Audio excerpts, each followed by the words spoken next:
रंजीत जब विदेश से 3 साल बाद घर आता है तो दिल्ली एयरपोर्ट पर उतर जाता है। वहां से ट्रेन पकड़कर अपने गांव के लिए जाता है तो गांव जाने में 2 स्टेशन बाकी था। इधर ही ट्रेन रुक जाती है क्योंकि ट्रेन के सिग्नल नहीं मिल रहा था।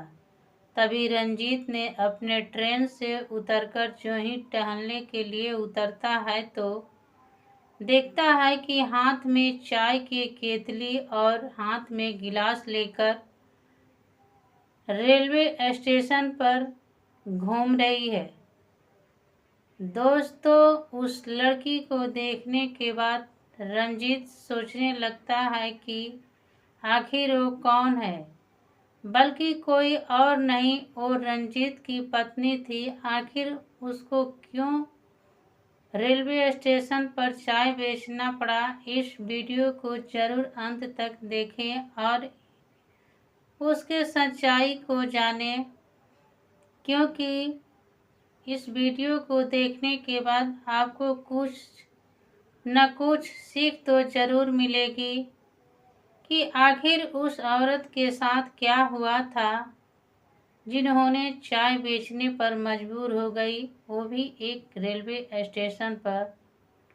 दोस्तों नमस्कार, प्रणाम। मेरा नाम है मीरा यादव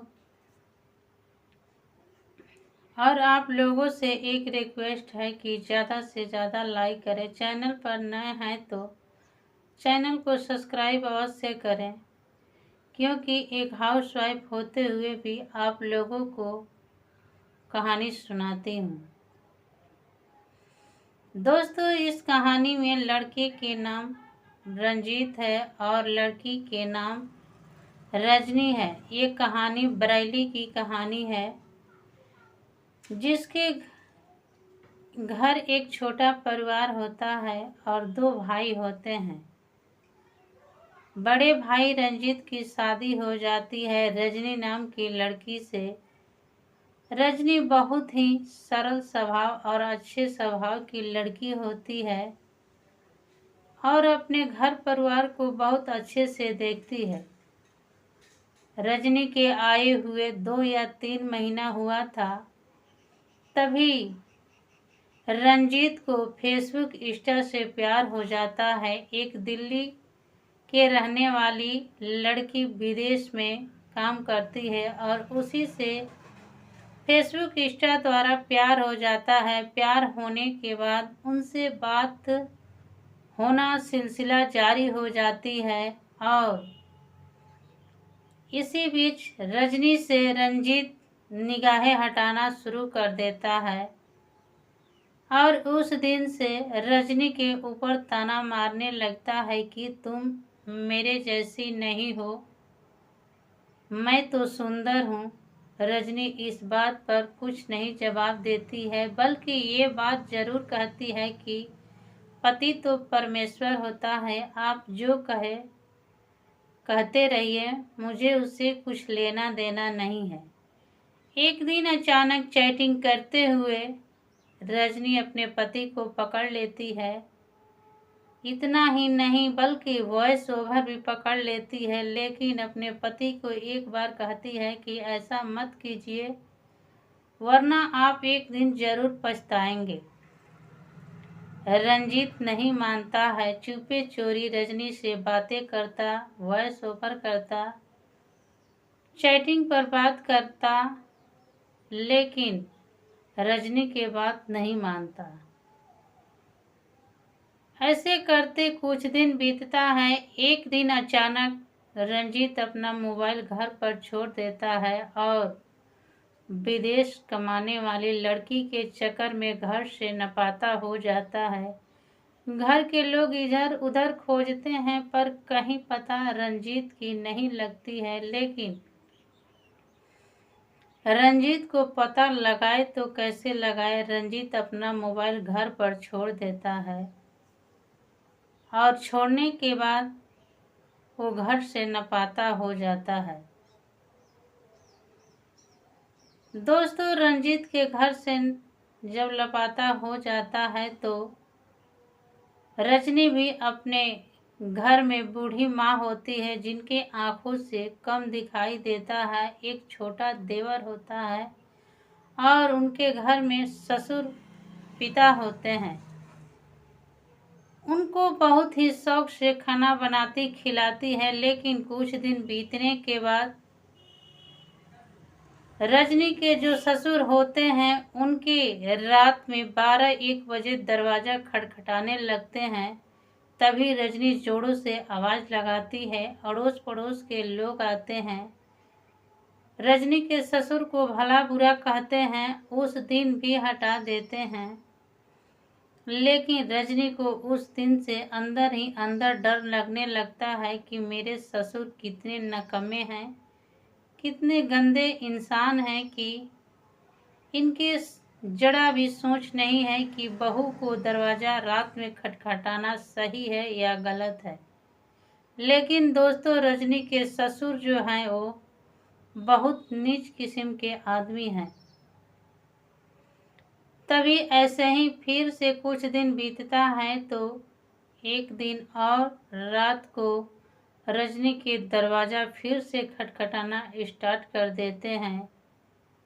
उस दिन रजनी इस बात को किसी से नहीं बताती है, बल्कि सुबह होते ही अपने मायके चली जाती है। मायके जाने के बाद अपने माता पिता से सारी बात बताती है, कहती है कि पिताजी, अगर मैं यहाँ नहीं आती तो मेरे ससुर ने मेरा इज्जत का धजिया उड़ा देते। रजनी जब मायके जाती है तो उस दिन से उनकी जो भाभी होती है उनसे अच्छे से बात करना बंद कर देती है।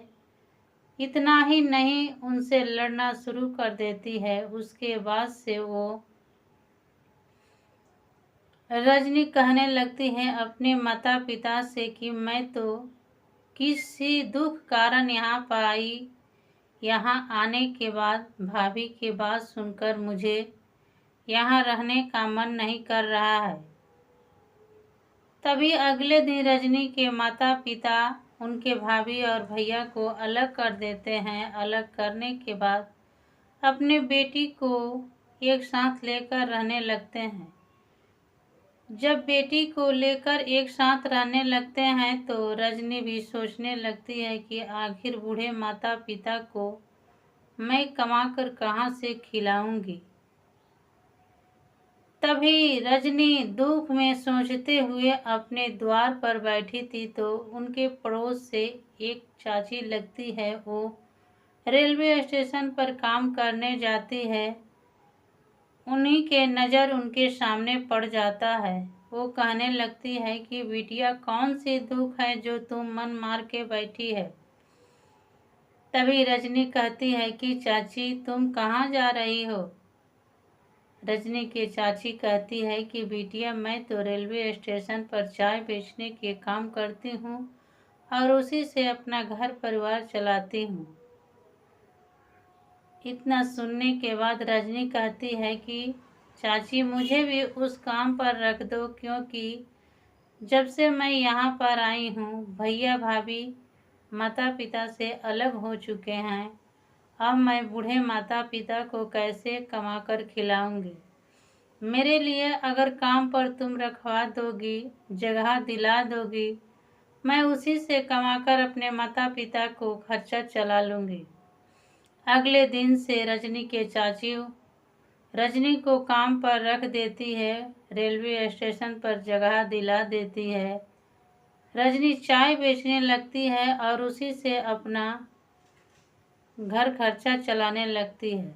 विदेश में गए रंजीत को 2-3 साल हो जाता है तो रंजीत जिस लड़की से प्यार करते हैं उस लड़की के सच्चाई जान जाते हैं और किसी के साथ घूमना देख लेते हैं तो सोचने लगते हैं कि आखिर इस लड़की ने मुझे भी अपने गलत प्रेमी में फंसा कर रखी थी और आज मैं इनको दूसरे के साथ भी देख रहा हूँ।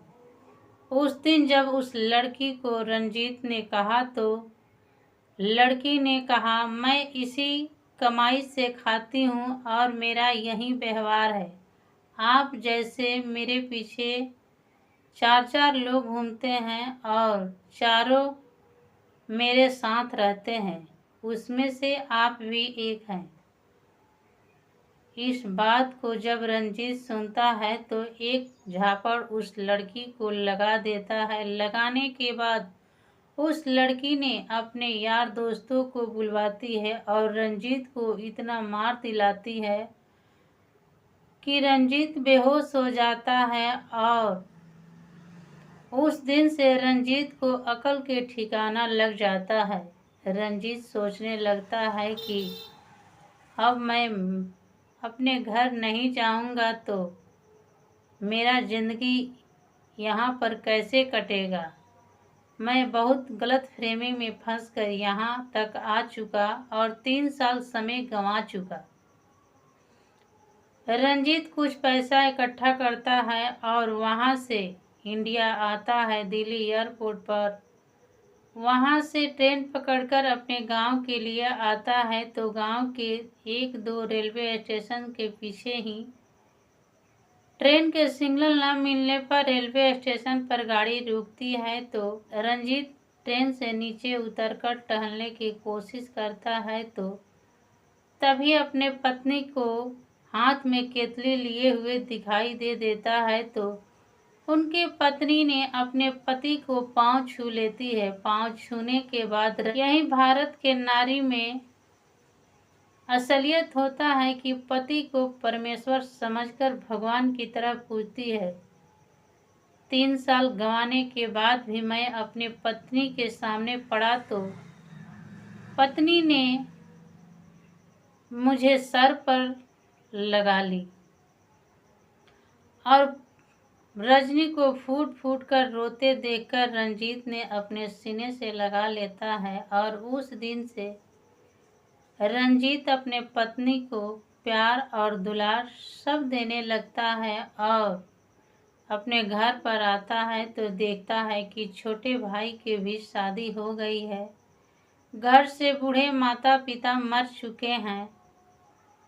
अब घर में सिर्फ छोटा भाई और मैं बचा हूँ। दोनों भाई प्रॉपर्टी आपस में बांट लेते हैं। बांटने के बाद रंजीत रजनी के दुकान किए हुए अच्छे से चलाने लगता है और अपने परिवार को खर्चा चलाने लगता है। इतना ही नहीं, अपने सास ससुर को वहां पर ले जाकर एक किराए के रूम में रखता है और घर परिवार कमाकर बहुत खुशी खुशी चलाता है। ये कहानी सुनाने के बाद मैं यही सभी दर्शकों से कहना चाहता हूँ कि हर माँ को शौक होती है कि मेरा दामाद अच्छा मिले। हर पत्नी को शौक होती है कि पति अच्छा मिले, मुझे प्यार दे, दुलार दे। लेकिन वैसा पति न करे कि फेसबुक और इंस्टा से प्यार करके पत्नी को छोड़ दे और किसी और के चक्कर में चले जाए। पूरा समय गंवाने के बाद फिर पत्नी के वापस आए। दोस्तों, इस कहानी को सुनने के बाद रंजीत और रजनी के लिए एक प्यारा सा लाइक जरूर करें। चैनल को सब्सक्राइब नहीं किए हैं तो सब्सक्राइब करें, लाइक